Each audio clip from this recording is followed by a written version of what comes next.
चलो बच्चों स्टार्ट करें। आज की क्लास में हम लोग टाइट्रेशंस के बारे में समझेंगे बच्चों। टाइट्रोमेट्रिक एनालिसिस डिस्कस करेंगे। तो बच्चों पिछली क्लास में जो भी इम्पोर्टेंट ऑर्गेनिक कंपाउंड का एनालिटिकल टेक्निक था वो हमने डिस्कस कर लिया है।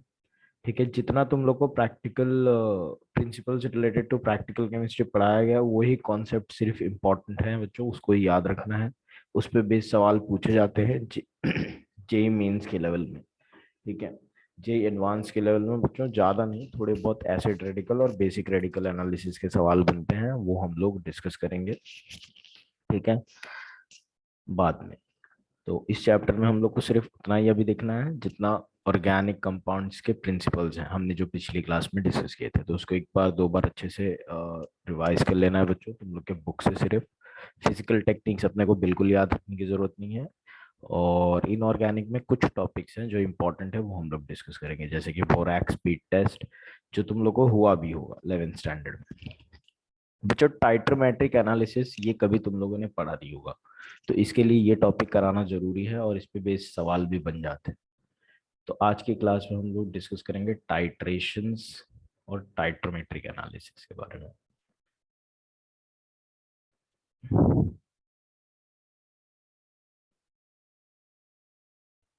ठीक है, तो बच्चों टाइट्रोमेट्रिक एनालिसिस एक ऐसी टेक्निक है जिससे हम लोग अननोन कॉन्सेंट्रेशन फाइंड करते हैं किसी भी सोल्यूशन का। हम ये पता कर सकते हैं कि अपने कंपाउंड में क्या अननोन चीजें प्रेजेंट हैं, क्या अननोन चीजें नहीं, बेसिकली अननोन चीज जो है वो कितनी है। ठीक है, अगर सपोज मैं तुम लोग को एक सॉल्यूशन बना के देता हूँ NaOH का, तुम लोग को बता दिया मैंने ये NaOH का सॉल्यूशन है, बट ये नहीं बताया कि कितना NaOH है इसमें। ठीक है, तो तुम लोग के लिए कंपाउंड नोन है लेकिन उसका कॉन्सेंट्रेशन अननोन है। तो नोन कंपाउंड का अननोन कॉन्सेंट्रेशन को कैलकुलेट करने का एक तरीका बच्चों टाइट्रोमेट्रिक एनालिसिस है। एनालिसिस जो होता है बच्चों, titrimetric analysis is an analytical technique. Analytical technique मतलब ये ऐसी टेक्निक है जिससे तुम लोग एनालाइज कर सकते हो, और ये एक तरह का क्वांटिटेटिव एनालिसिस है। क्वांटिटेटिव इन द सेंस इससे तुम लोग वैल्यू और अमाउंट पता करते हो। क्वांटिटेटिव एनालिटिकल टेक्निक है बच्चों। ये टेक्निक को समझने से पहले अपने को कुछ टर्म्स समझने जरूरी है। ठीक है, तो पहले तो आते हैं टर्म्स के बारे में। जो अननोन चीज है बच्चों, known compound with unknown concentration, ऐसा कंपाउंड जिस जो पता तो है कौन सा कंपाउंड है लेकिन कितना है ये नहीं पता, उसका कॉन्सेंट्रेशन क्या है वो नहीं पता, उस कंपाउंड को बोलते हैं बच्चों टाइट्रेंड या फिर एनालाइट। तो टाइट्रेंड और एनालाइट वो कंपाउंड होता है whose concentration is unknown but the compound is known. तो titrand it is a known compound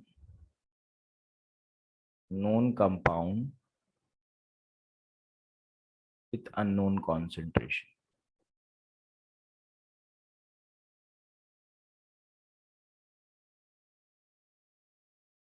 ठीक है, उसी तरह से बच्चों टाइट्रेंट होता है एक चीज। टाइट्रेंट, टाइट्रेंट क्या होता है बच्चों? It is the compound, known compound with known concentration. बच्चों जब तुम लोग किसी कंपाउंड का अननोन कॉन्सेंट्रेशन किसी कंपाउंड का पता करते हो, तो तुम लोगों को उसको एक नॉन कॉन्सेंट्रेशन वाले कंपाउंड के साथ रिएक्ट करवाना पड़ेगा। तो वो जो नॉन कॉन्सेंट्रेशन वाला कंपाउंड जिससे मैं रिएक्ट करवा रहा हूँ उसको हमें टाइट्रेंट बोलता हूँ। Titrant it is a known compound with known concentration. Concentration भी पता है और कंपाउंड भी पता है, तो उसको हम लोग बोलेंगे टाइट्रेंट, या फिर इसको बच्चों प्राइमरी स्टैंडर्ड भी बोलते हैं। प्राइमरी स्टैंडर्ड या फिर रेफरेंस भी बोलते हैं, प्राइमरी रेफरेंस, अलग अलग नाम होते हैं। ये चीज हो जाती है। चलो अब आते हैं नेक्स्ट डेफिनेशन पे बच्चों। इंडिकेटर्स, इंडिकेटर्स क्या होते हैं बच्चों? देखो हम क्या कर रहे हैं, हम अननोन कंपाउंड, अननोन कॉन्सेंट्रेशन वाले कंपाउंड का कॉन्सेंट्रेशन पता कर रहे हैं by reacting it with some known concentration वाला कंपाउंड। ठीक है, तो ये जो रिएक्शन होगा और रिएक्शन का एंड पॉइंट कि रिएक्शन कंप्लीट हो गया, उसको इंडिकेट करने के लिए अपने को कुछ केमिकल सब्सटेंस डालने पड़ते हैं जो ये बताए कि रिएक्शन कंप्लीट हुआ है कि नहीं हुआ है। उस चीज को बोलते हैं बच्चों indicator. Indicator,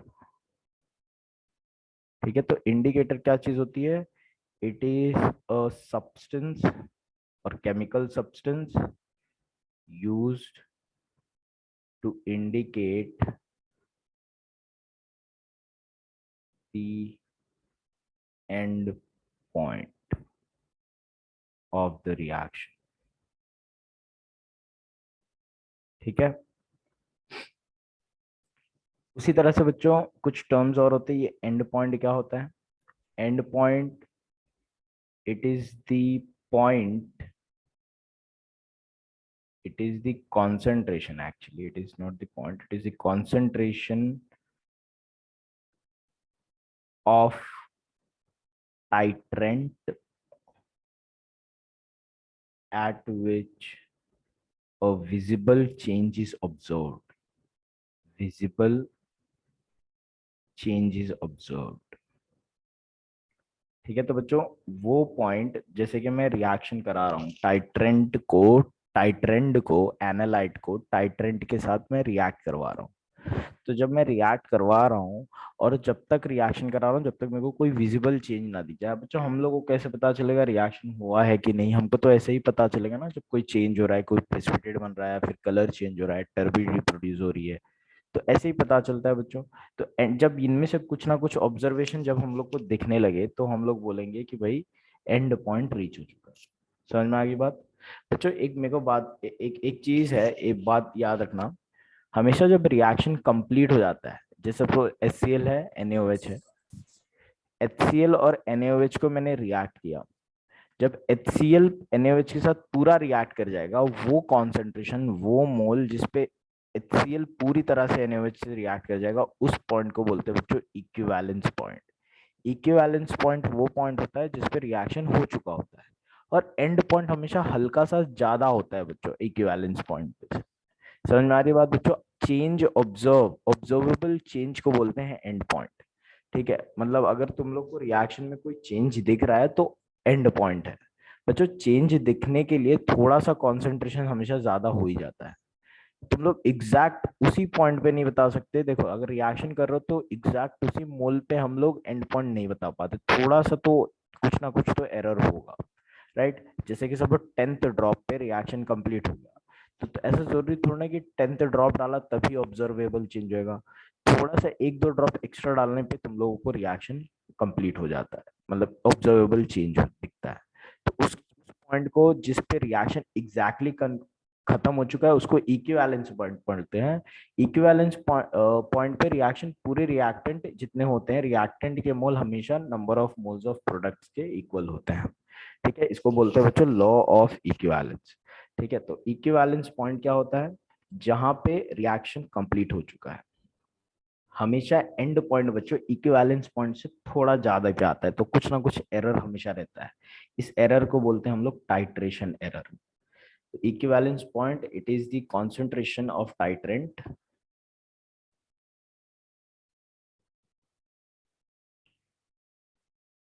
of titrant at which यहाँ पे भी था, ठीक है, at which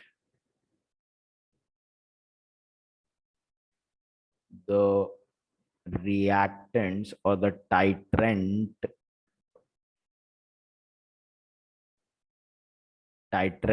is completely reacted with titrant।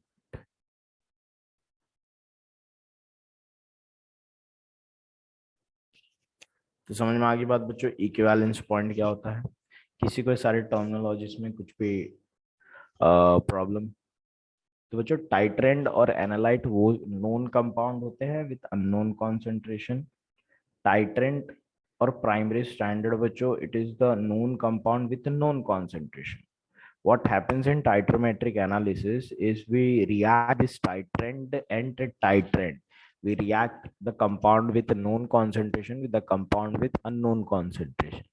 And from the stoichiometric calculation, we try to figure out what is the concentration of unknown compound.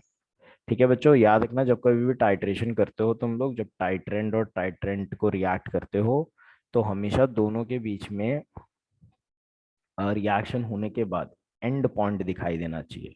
वो एंड पॉइंट इंडिकेटर के मदद से भी हो सकता है, विदाउट इंडिकेटर भी हो सकता है. अगर कोई रिएक्शन कर रहा हूँ जिसमें प्रिसिपिटेट बन रहा है तो उसमें इंडिकेटर डालने की जरूरत नहीं है. अगर कोई रिएक्शन कर रहा हूँ जिसमें खुद ही कलर चेंज हो रहा है तो इंडिकेटर डालने की जरूरत नहीं है. लेकिन अगर कोई ऐसा रिएक्शन है जिसमें कोई ऑब्जर्वेबल चेंज नहीं हो रहा है तो उसमें इंडिकेटर डालना पड़ेगा. तो इंडिकेटर अलग अलग तरह के होते हैं बच्चों. इंडिकेटर के एग्जाम्पल्स मैं बता दूं थोड़े. एक इंडिकेटर हमने पिछली क्लास में पढ़ा था थैलिन टेस्ट में, फिनॉल थैलिन. ठीक है. एक इंडिकेटर होता है बच्चों मिथाइल ऑरेंज. ठीक है, ऐसे बहुत सारे इंडिकेटर होते हैं. ऑरेंज, दूसरा होता है ब्रोमोथाइमॉल. ठीक है, तो ऐसे एटसेट्रा बहुत सारे इंडिकेटर होते हैं. नहीं चित्रा, यहाँ पे हम लोग रिएक्शंस को इंडिकेट करने के लिए इंडिकेटर यूज कर रहे हैं. लिटमस पेपर तो सिर्फ कंपाउंड की एसिडिटी बेसिसिटी बताता है. यहाँ पे ये इंडिकेटर क्या बताएंगे कि रिएक्शन कंप्लीट हुआ है कि नहीं हुआ है. Right, so this indicators are different from acid base indicator. Right, litmus paper नहीं. समझ में आ गया डिफरेंस? Yes sir. तो वो इंडिकेटर है. तो बच्चों ये इंडिकेटर क्या बताते हैं कि रिएक्शन कंप्लीट हुआ है कि नहीं. रिएक्शन कंप्लीट होता है कैसे पता चलता है? ऑब्जर्वेबल चेंज से. जो कॉन्सेंट्रेशन के टाइट्रेंट में ऐड कर रहा हूँ बच्चों, जिस कॉन्सेंट्रेशन पे ऑब्जर्वेबल चेंज होगा उस चेंज को, उस पॉइंट को हम लोग एंड पॉइंट बोलेंगे. और इक्विवेलेंस पॉइंट वो पॉइंट होता है बच्चों जहां पे तुम्हारा रिएक्शन पूरा कंप्लीट हो गया है. बच्चों at the point of equivalence law of equivalence apply होता है. ठीक है, तो एक मिनट दे देना. लॉ ऑफ इक्विवेलेंस को मैं डिफाइन करने से पहले एक्सप्लेन कर देता हूँ बच्चों. देखो जब रिएक्शन पूरा कंप्लीट हो रहा है इसका मतलब क्या हो गया कि number of moles of product किसके इक्वल हो गया बच्चों बताओ? Number of moles of reactant, या फिर उल्टा बोल सकता हूँ मैं, number of moles of reactant उतने ही है एग्जैक्टली जितना number of moles of product है. क्या बात समझ में आ रही है बच्चों सभी को? राइट है. चलो बच्चों, नंबर ऑफ मोल्स का हम लोग रिलेशनशिप दो तरीके से दे सकते हैं. एक तो मोलैरिटी के टर्म्स में. Molarity is what? Number of moles upon volume of solution. ठीक है, अगर मैं नंबर ऑफ मोल्स का फॉर्मूला बनाऊं तो m इंटू वी मिलेगा. तो बच्चों लेट्स से रिएक्टेंट जो है उसका नंबर ऑफ मोल्स n1 है तो ये m1 होगा, ये v1 होगा.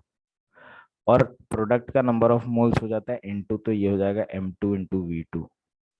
तो बच्चों n1 तो n2 के इक्वल होता है एट इक्विवेलेंस. क्या होता है बताओ? एट पॉइंट ऑफ इक्विवेलेंस क्या होगा? जितने number of moles of reactant है उतने ही number of moles of product होंगे. तो कैन आई से m1 v1 is equals to m2 v2? बोल सकता हूँ क्या बच्चों? देख लो जरा. Yes sir. यस. उसी तरह से अगर कॉन्सेंट्रेशन नॉर्मेलिटी के टर्म्स में है तो फिर भी बोला जा सकता है n1 v1 is equals to n2 v2. तो एट लॉ ऑफ इक्विवेलेंस ये दो फॉर्मूलेज अप्लाई होते हैं. समझ में आ गई बात बच्चों सभी को? तो टाइट्रेशन काम कैसे करता है? पहले तो टाइट्रेशन का सेटअप देखते हैं बच्चों, फिर हम लोग बात करेंगे टाइट्रेशन वर्क कैसे करता है, क्या होता है एक्चुअली टाइट्रेशन. ठीक है, एक सेकेंड ना, मैं टाइट्रेशन सेटअप तुम लोग को दिखाता हूँ. सबने प्रैक्टिकल स्टार्ट किया क्या लैब में जाके? सबके प्रैक्टिकल्स हो गए? Yes sir. तो तुम लोगों ने टाइट्रेशन तो किया ही होगा. Yes sir. Yes sir. ठीक है, तो एक बार मैं तुम लोग को वापस से दिखा देता हूँ टाइट्रेशन सेटअप कैसा दिखता है. तो दिख रहा है सभी को टाइट्रेशन सेटअप? ऐसा होता है बच्चों. तो बच्चों जो इस ब्यूरेट, ये देख रहे हो पतला सा कैलिब्रेटेड ट्यूब जो है इसको हम लोग बोलते हैं ब्यूरेट. इसके अंदर होता है बच्चों titrant. This is the known compound with known concentration. Compound जो रहेगा अपने को पता रहेगा कौन सा है, उसका कॉन्सेंट्रेशन भी पता है, ठीक है। और जो यहाँ पे रहता है बच्चों वो एनालाइट है, जिसका कॉन्सेंट्रेशन जो है अननोन रहता है, बट वॉल्यूम अपने को पता होता है। तो मैं क्या करूंगा बच्चों, लेट्स से समझ लेते हैं कि टाइट्रेंट अपना एग्जाम्पल के तौर पे समझ लेते हैं हम लोग। टाइट्रेंट अपना NaOH है लेट्स से, और यहाँ पे टाइट्रेंट जो है HCl, मतलब HCl का सॉल्यूशन बना रखा है मैंने।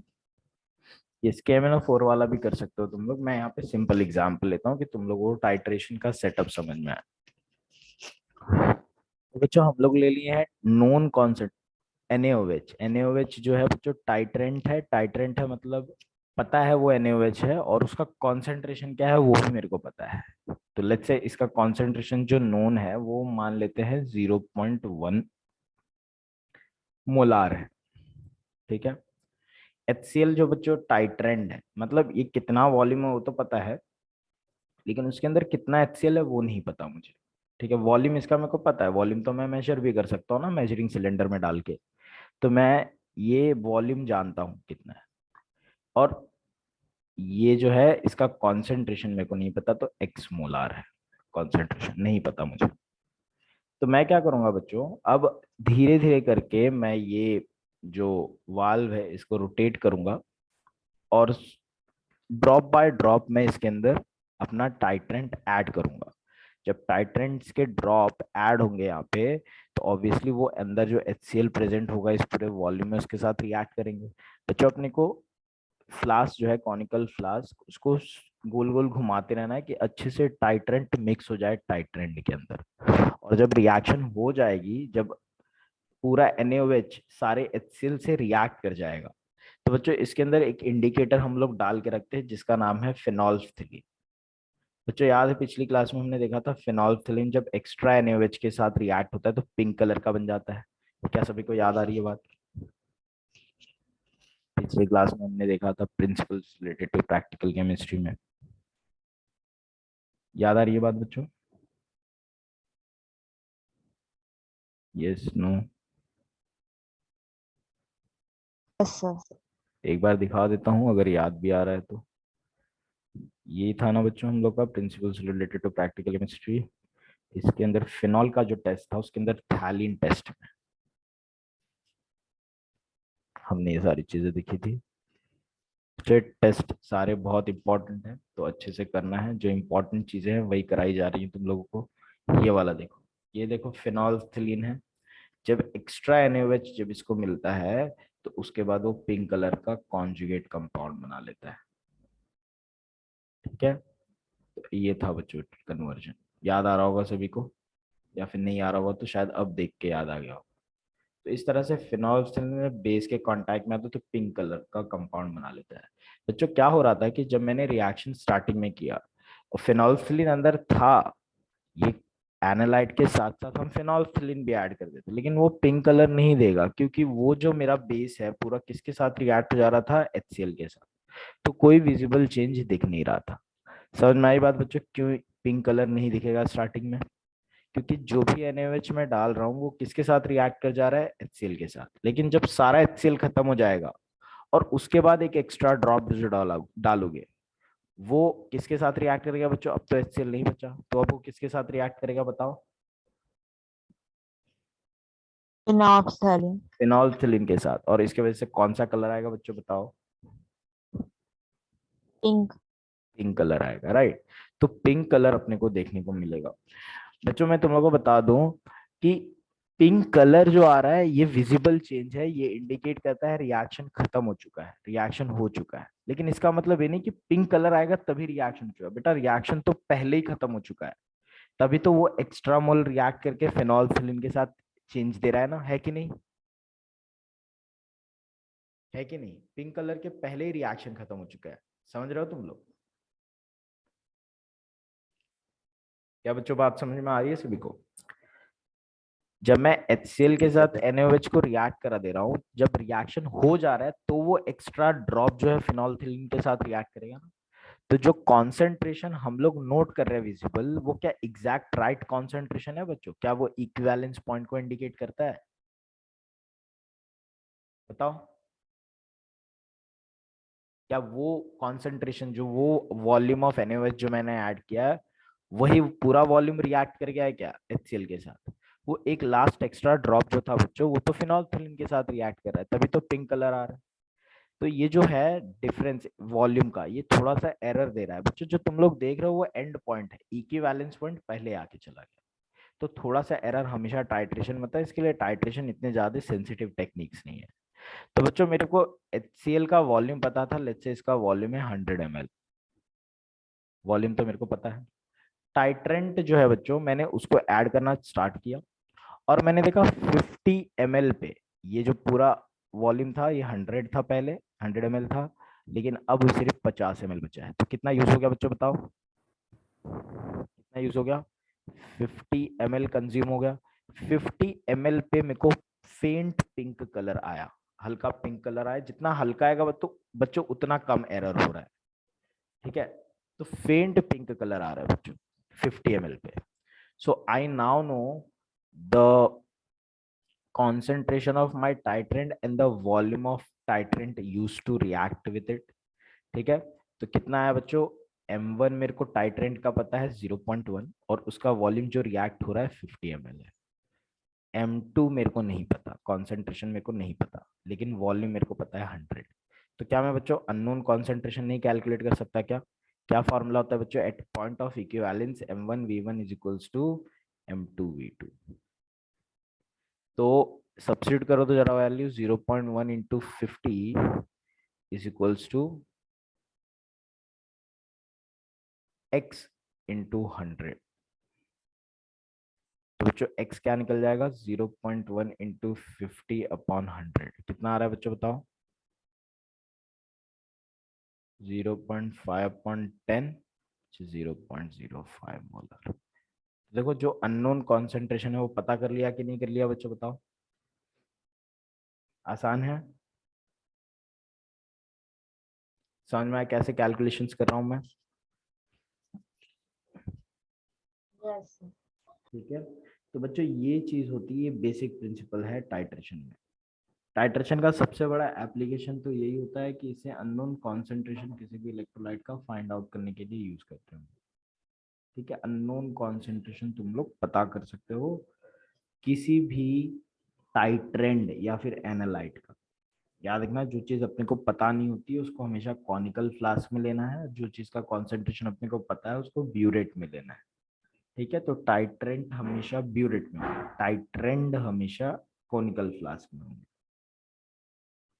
क्लियर होगी बात बच्चों सभी को? कुछ डाउट तो नहीं है? यस। चलो आगे बढ़ते हैं बच्चों।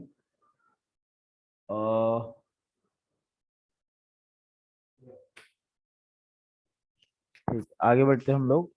नेक्स्ट डिस्कस करते हैं हम लोग अलग अलग तरह के टाइट्रेशन। अब डिस्कस करेंगे हम लोग बच्चों, टाइट्रेशन अलग अलग तरीके का हो सकता है। टाइट्रेशन में अगर एक एसिड और बेस के बीच में रिएक्शन कर रहे हो तो उसको एसिड बेस टाइट्रेशन बोलते हैं। अगर टाइट्रेशन ऐसा कर रहे हो जिसमें कॉम्प्लेक्स कंपाउंड बन रहा है तो उसको कॉम्प्लेक्सोमेट्री टाइट्रेशन कर बोलते हैं। अगर टाइट्रेशन कर रहे हो और प्रिसिपिटेट फॉर्म हो रहा है तो उसको प्रिसिपिटेशन टाइट्रेशन बोलते हैं। अगर कंपाउंड कर रहे हो और उसमें रेडॉक्स रिएक्शन हो, जैसे KMnO4 वाला रिएक्शन, तो उसको रेडॉक्स टाइट्रेशन बोलते हैं। तो हम लोग इनमें से दो टाइट्रेशन डिटेल में डिस्कस करेंगे, एक एसिड बेस्ड टाइट्रेशन और एक रेडॉक्स टाइट्रेशन, क्योंकि ये तुम लोग के प्रैक्टिकल्स में भी कराया जाता है और एग्जाम पॉइंट ऑफ व्यू से भी इंपॉर्टेंट है, सिलेबस में भी सिर्फ यही इंक्लूडेड है। तो हम लोग सिर्फ एसिड बेस्ड टाइट्रेशन और रेडॉक्स टाइट्रेशन के बारे में डिटेल में डिस्कस करेंगे। आज की क्लास में पूरा ध्यान होना चाहिए बच्चों एसिड बेस्ड टाइट्रेशन पे।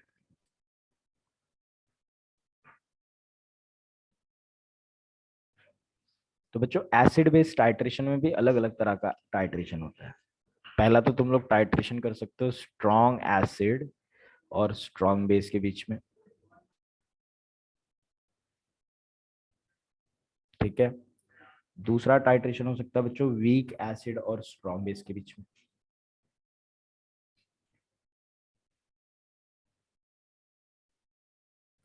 तीसरा टाइप होता है बच्चों जिसमें स्ट्रॉन्ग एसिड और वीक बेस है।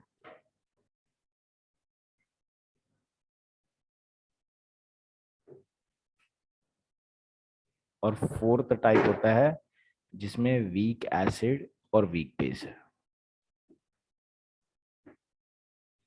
अब ये दोनों के दो दो टाइप्स होते हैं बच्चों, ये चारों के दो दो टाइप्स होते हैं। दो टाइप कैसे बन जाएंगे, देखो पहले टाइप में या फिर तो स्ट्रॉन्ग एसिड टाइट्रेंट हो सकता है या फिर स्ट्रॉन्ग बेस टाइट्रेंट हो सकता है। अगर स्ट्रॉन्ग एसिड टाइट्रेंट है तो स्ट्रॉन्ग बेस को एनालाइट होना पड़ेगा, या फिर स्ट्रॉन्ग बेस टाइट्रेंट है तो स्ट्रॉन्ग एसिड एनालाइट होना पड़ेगा। तो इसमें दो टाइप्स बन जाते हैं। वैसे ही बच्चों वीक एसिड और वीक बेस में भी वीक एसिड टाइट्रेंट हो सकता है या फिर वीक एसिड टाइट्रेंड हो सकता है। दो पॉसिबिलिटी हो सकती है, थर्ड में भी ऐसी दो पॉसिबिलिटी और फोर्थ में भी। क्या समझ में आ रही है बात बच्चों सभी को? तो टोटल एसिड बेस टाइट्रेशन जो होते हैं चार टाइप के होते हैं और हर एक टाइप दो टाइप में डिवाइड होता है। क्लियर हो गई बात? बोलो भाई। तो सबसे पहले देखते हैं बच्चों हम लोग स्ट्रॉन्ग एसिड स्ट्रॉन्ग बेस का टाइट्रेशन। ठीक है, जब तुम लोग एक स्ट्रॉन्ग एसिड को और स्ट्रॉन्ग बेस के साथ रिएक्ट करते हो, एग्जांपल पहला टाइप देख रहे हैं हम लोग strong acid and strong base. तो बच्चों मैं यहाँ पे एसिड को एज अ टाइट्रेंड रखूंगा और एनालाइट। ठीक है, ये है अपना लेट्स से एनालाइट और टाइट्रेंड, कोई भी एक स्ट्रॉन्ग एसिड होगा। एग्जाम्पल एक स्ट्रॉन्ग एसिड का HCl हो जाता है। और titrant the one with known concentration is strong base. Strong base example ले लेते हैं बच्चों NaOH का। ठीक है, आयनिक इक्विलिब्रिया हो गया बच्चों तुम लोगों को पढ़ के? Yes, sir. बफर सॉल्यूशन अच्छे से पढ़ा है? हाँ. ठीक है,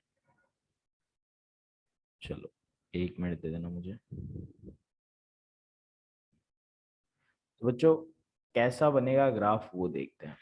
जब तुम लोग स्ट्रॉन्ग एसिड और स्ट्रॉन्ग बेस लेते हो,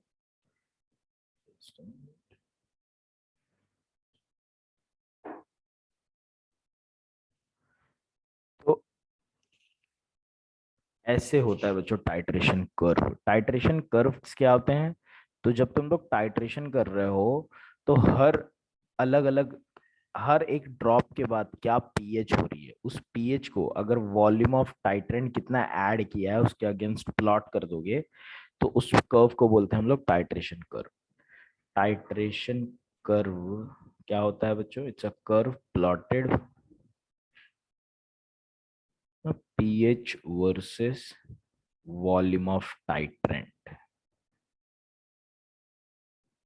तो उसको बोलते हैं टाइट्रेशन कर्व। तुम लोग देख सकते हो बच्चों यहाँ पे टाइट्रेंट जो है मेरा NaOH है स्ट्रॉन्ग बेस, और एनालाइट जो है मेरा HCl है। तो HCl का कॉन्सेंट्रेशन मुझको पता नहीं है, तो क्या करूंगा मैं बच्चों इसमें drop by drop NaOH add करूंगा। जब ऐड करोगे तो तुम लोग देख रहे हो बच्चों जैसे जैसे मैं वॉल्यूम ऐड कर रहा हूँ, पहले देखो इनिशियली जब मैंने कोई वॉल्यूम नहीं ऐड किया तो पीएच तो एसिडिक होगा क्योंकि क्या है एनालाइट अपना HCl है। लेकिन जैसे जैसे उसमें मैं एक एक ड्रॉप डालूंगा HCl न्यूट्रलाइज होगा। न्यूट्रलाइज होगा तो बच्चों पीएच बढ़ेगा ना, सही बात है कि नहीं? सही बात है कि नहीं बच्चों बताओ? जब मैं बेस डालूंगा तो पीएच इंक्रीज होगा ना। यस। बच्चों तुम लोग देख सकते हो पीएच तो इंक्रीज हो रहा है बट कुछ सिग्निफिकेंट इंक्रीज नहीं है, थोड़ा थोड़ा थोड़ा थोड़ा इंक्रीज हो रहा है। बट जैसे ही तुम लोग 50 ml डाल रहे हो यहाँ पे 50 ml पे देखो क्या हो गया कि एकदम से पीएच स्टीप राइज हो गया बच्चों। ये स्टीप स्ट्रेट क्यों गया उसके पीछे का रीजन मैं बताऊंगा तुम लोगों को। और फिर बच्चों वापस से कांस्टेंट हो गया। देखो क्या हो रहा होगा बच्चों यहाँ पे, जब मैं इनिशियली बेस डालता हूं तो HCl रिएक्ट कर जाता है NaOH के साथ, कुछ HCl रिएक्ट हो जाएगा NaCl और क्या बना लेगा NaCl और H2। तो कुछ HCl रिएक्ट कर जा रहा है NaOH के साथ और कुछ HCl रह जाता होगा। ऐसा तो नहीं है बच्चों कि 25 ml पे सारा HCl ही रिएक्ट कर गया होगा ना। जैसे कि अगर मैं लेट्स से मेरे 1 मोल है और मैंने 0.5 मोल ही NaOH डाल, तो 0.5 मोल अभी भी बचा होगा। वैसे ही बच्चों याद रखना, सारा HCl तो नहीं रिएक्ट कर जा रहा है एक दो ड्रॉप NaOH डालने पे।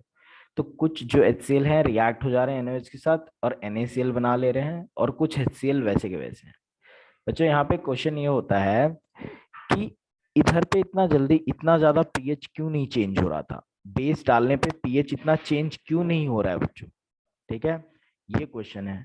तो एक काम करो बच्चों, इस क्वेश्चन का आंसर के लिए रीजॉइन करो फटाफट, तो हम लोग इसका आंसर डिस्कस करते हैं, क्यों नहीं पीएच चेंज हुआ, फटाफट रीजॉइन करो।